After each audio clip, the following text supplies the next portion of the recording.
Hello gamers, this is Zelx here, and after a couple of days of testing decks, I finally decided to visit my old main, which is Shadowcraft, now rebranded as Abysscraft, and try out one of the variants of decks that we can play. And today's list here we have Control Abyss, which don't have a funny name for this one, but basically you control until your opponent cannot kill you anymore, and from which there you try to win.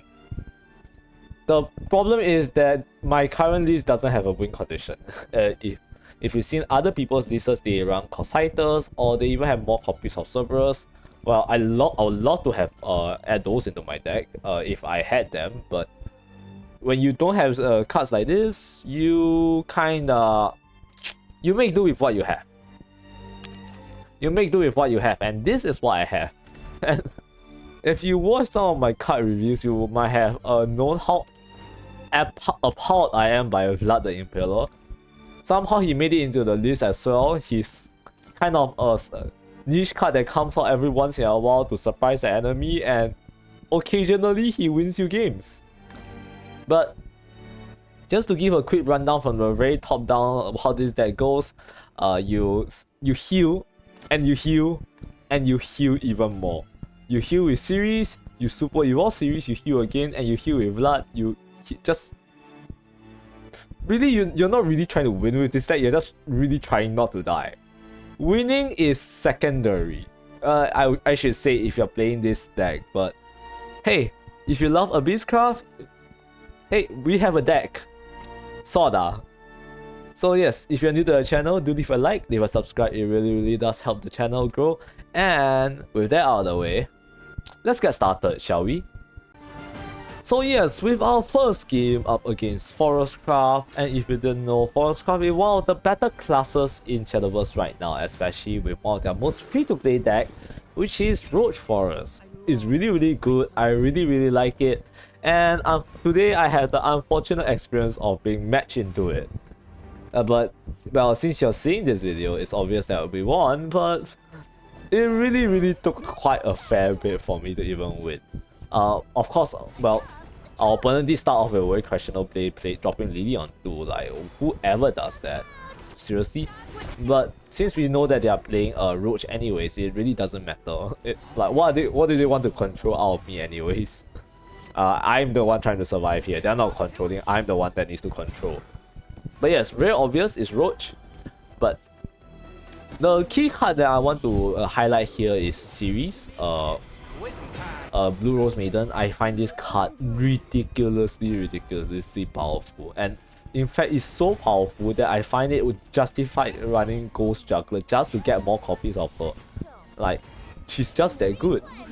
Like, of course in some matchups she just doesn't matter at all, but like in other matchups, oh my god, she's just like one of the best 4-drops to use your evolve or super evolve points on, especially if your opponent has exhausted his or her super evolve point. Just here I just need to get her out. I don't know if I actually played one already, but oh, I actually had one destroy. I really didn't need to play this one either. I could have just played Darkseer Demon. But I hate this card. I hate this card for Burning Passion. It does nothing right, but sometimes you had no choice, you had to run it. And yes, now we have another card on the field that I want to bring some attention to, which is Aragavi Eternal Hunter. Finally, found a place in the aggro list as well as in control list simultaneously. In aggro list, you want to use him for his evolve effect to do that Razory Claw burn. In control list, you just play him as a 5-drop wipe the board, which is really good. It's really good. Like, you can't hate it. You can't hate it. It's just a solid card in general. Like, it's not as good as the old Aragavi, it doesn't win you the game, but it is still a good card in general. And yes, as you can see, our Roach opponent here, they pop off with Roach so much. 7 damage storm on turn 8 is honestly kind of normal and justified. But yeah, this is where my tag card, quote unquote, Blood the Impaler comes in. 5 damage, heal, and evolve. Surprisingly good stat lines. Not really that good of a card. I mean, it's a okay card, I guess. In a control deck, it healed me to 16. I left an entire board up. Like, honestly, that would have been a death sentence in and of itself. I'll be honest, they should have totally just gone face there. I don't even know what they are so afraid of. They could have probably gone face about a couple of times and I wouldn't be able to do anything. Like, my deck is that slow. It's really, it doesn't matter that much. But hey, let's move on a little bit further from that. And this is where you see why I want to run a Ghost Juggler. Simply just getting series back again. Like, now when she's super evolved, right, not only does she heal 4 instead, she also gets barrier at the end of turn, and that's just a lot of value. And putting me outside of Roach's damage range as well, since, well, 4 cards plus a Roach can't really kill unless one of them is a bounce. I was hoping it wasn't a bounce, but yeah, a bit of hope Shadowverse here, but sometimes when you're playing Abyss, you have to cope, right? Surprised they didn't decide to go after my series. Like, she should have been one of the first cards you kill, try to kill, especially if you can, because if you leave her alive, it's just way too much value. He decided not to, which is weird, but not my problem at all. And funny enough here, I think I could have gone for Lethal, but when I was trying to do my best to survive, I completely missed it. Like, probably Rage of the Serpent, and if I had revived one other Coco, is it? No, Mimi, sorry, that could have been Lethal, but unlucky, am I right? It can be helped sometimes. And as you can see, all those healing did pay off. I survived on barely 3 hit points. This deck is so dumb, I can't believe it worked. This second game I have here is up against Dragon, and not any form of dragon, Storm Dragon in particular. And if you didn't know what Storm Dragon do, Storm Dragon is really aggressive, and normally I won't be able to win a game against it unless I get really lucky, and in this case, I did get really lucky. Once again, as you can see in our opening hand, we have some of the best control tools that Abyss has to offer: Series, Orography, as well as Minnow. All of these are really good cards. You love to have them in your opening hand. I mean, you would against any deck. Would they win you the game? Not necessarily, but hey, you love to have that nonetheless, right? So, as you can see, once again we just drop series down on 4 immediately, just get a heal out. Like, you can tell me there's better plays, you can tell me there's other plays, but sometimes those are the only plays you can do. You don't have a choice, and that's what me as a Beast filler felt like right now. I have options, yes, but when all the options are bad, do you really have any options? But hey, we try our best. And 9 hit points is very low, so obviously I have to heal myself out of it. You don't generally want to be in the 9 or 8 hit point range, especially against any aggressive deck, so once again, Series back from the dead. Deal death to win not part. She's here, she's reanimated, she's departed, but she's here healing us nonetheless.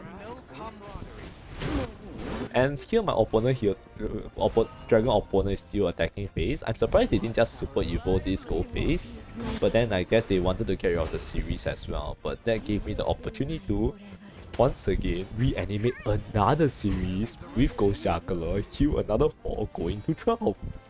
Which is once again out of any lethal range except for specifically Genesis Dragon, which he is obviously not at.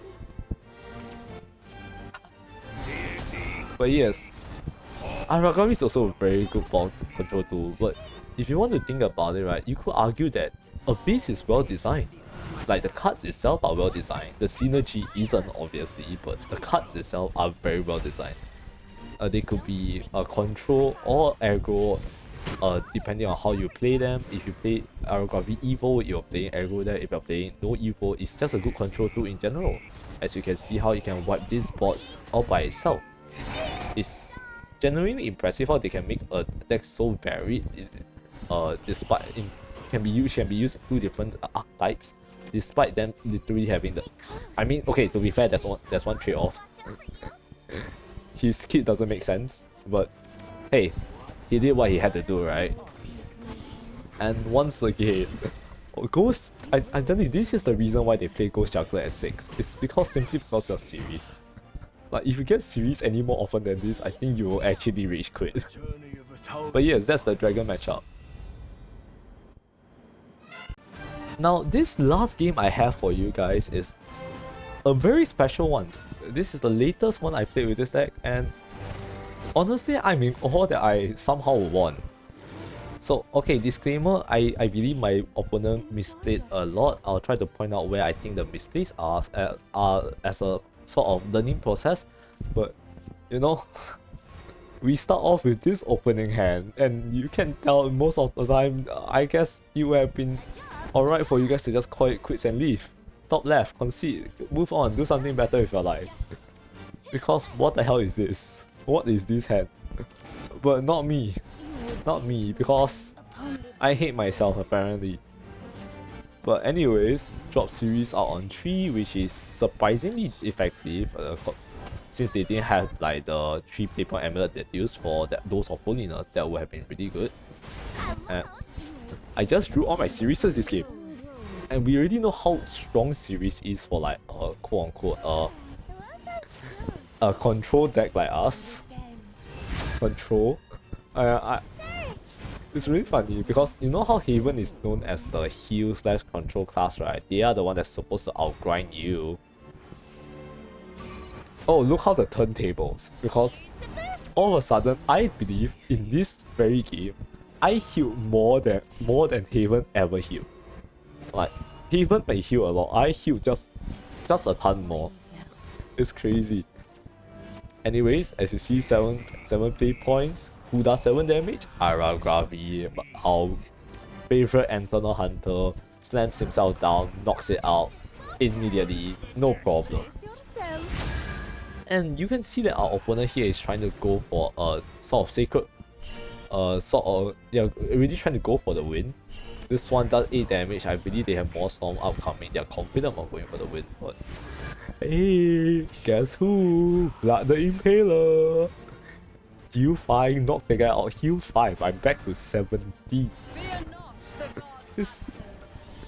I was at 12, which is not really good, and now I'm back at 17, which is, you know what, surprisingly not a good health, not a bad health point. I wouldn't mind being at 17. And here I played these 2 cards. I was anticipating another ward, another storm, so I played this in anticipation for that, just in case. But then it never came, in which case I probably should have played series instead, just to get a 2 heal, you know. And it was nice that they played Unholy Vessel this turn. It actually bought me some time to like set up with series as well as Shadow Crypt Memorial. And they decided to go for another Sacred Griffin. This time with the Super Evo going face for 11 full damage. I've taken enough damage to already die this game, but guess who? Blood the Impaler, Super Evolve series. Crash it in, and I healed 9 hit points from this single interaction, and also of course I abused the Super Evo tag to draw 2, and I'm back to 17. Oh wow, it's as though nothing has changed. That's weird, isn't it? And I only used 1 Super Evo in the process, mind you. He tried to push for the damage. The control class is losing his cool and trying to go for lethal, using his Super Evos when I am not, and that is where I think one of the biggest mistakes he made. He's trying to go for lethal when he doesn't have any. He clearly knows I have a control that he could very well outgrind me, but he decided to use his Super Evos, which is very crucial in maintaining a advantage over your opponent. So here I thought that Cerberus, I don't know if I had any other answer. Probably I would just Super Evolve a Ghost Juggler, but you know, you don't get much choice in these days. But with Cerberus, I actually have a way to answer the board without using a Super Evolve or an Evolve point. It did bring me down to 13 health. I did take a fair bit of damage, but hey, it is what it is. And this is a very strange part. He decided to spend his last Super Evolve on a Lapis Shining Seraph. And I believe this is a huge mistake because 1, you want this card to die, and 2, if you finish using your Super Evolve, that means I get the last Super Evolve follower, and whoever gets the last Super Evolve follower is generally in a better position. And once again, I'm back up to 16. How much health have I healed this game? I don't even know. I'm not even counting. 20? I believe I healed like at least 20 health.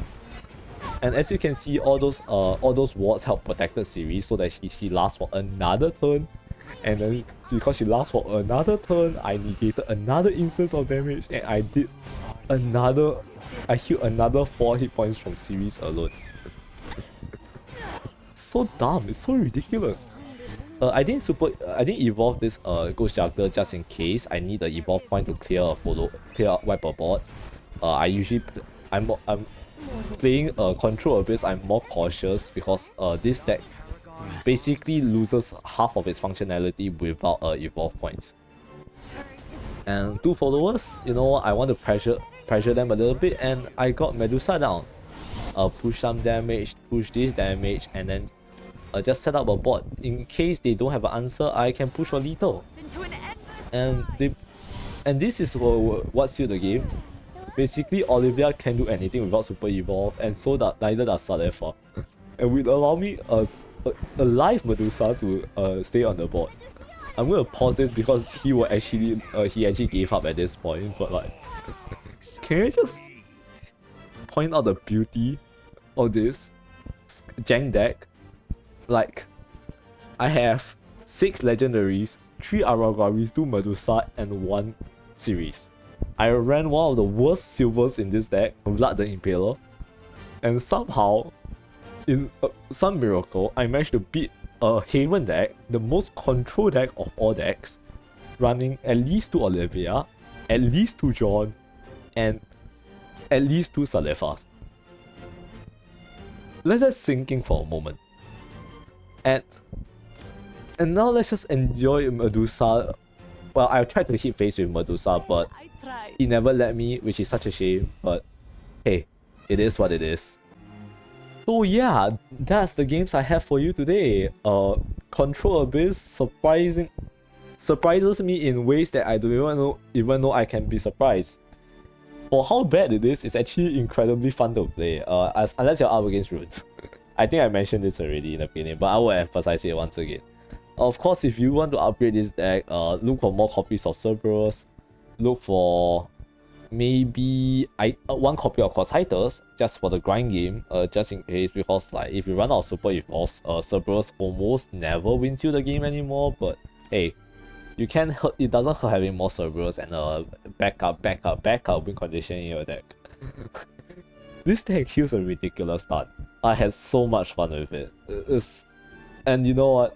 Maybe that's what it means to be an Abyss Craft main. It just means that you're in pain and suffering at all times. So yeah, if you guys are new to the channel, do leave a like, leave a subscribe. And you know what? If you enjoyed the video, I got that order wrong, but you know what? You know what I mean. So yeah, if you enjoyed, like, subscribe, and I'll see you next time. Bye.